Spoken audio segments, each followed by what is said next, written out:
Hello guys, tutorial tayo paano mag-grid charge. So i-charge natin tong battery ko na, and actually nag-charge na siya. Yan 22 na, 20 lang yan kanina. So mga 5 hours lang full charge na to. So tutorial na tayo. So sa settings ko, so una muna sa lahat, kumuha kayo ng matinong installer katulad nito. Sila yung nagturo sa akin via chat lang, nagpaturo ako kasi nga habagat ngayon, baka mawala ng kuryente at baha sa Marikina, sa Manila, baha rin dito sa amin sa Cavite, kaya kailangan mag-charge. So ganito lang sa akin, system works. Kailangan pagpasok, balik exit tayo, exit. So dito sa gear yan, top right, tapos system works, tapos kailangan down.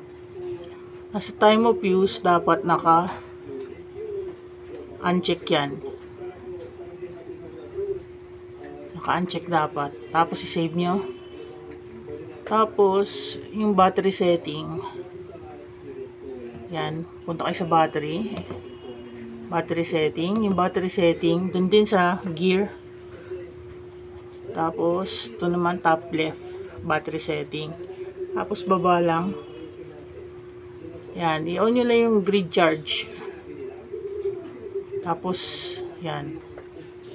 Pero, sa akin kasi nakaset na to. Pero yung time of use ang hindi nakaset sa akin.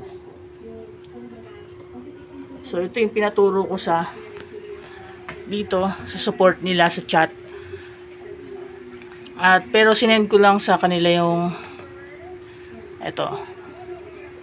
Sinend ko sa kanila to kasi hindi siya nagcha-charge. Sabi ko, bakit hindi po nagcha-charge?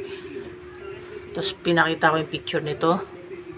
So sabi sa akin, dito to, system works, time of use. So yun lang, ganun lang. Tapos and kumuha kayo ng installer nga na magsusupport sa inyo tulad nito. Hindi katulad ng previous installer ko na pag magpapa-install ka 1 year kang mangungulit. Tapos yung papa-upgrade na ako, ganun din, ang tagal-tagal bago mag-upgrade. Tapos pag may problema, yung CT sensor na sira, hindi nila pinupuntahan. Pero ito, yan, maayos sila sa support pa lang, maayos na. Reply agad.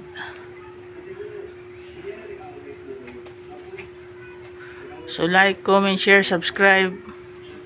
Bye-bye.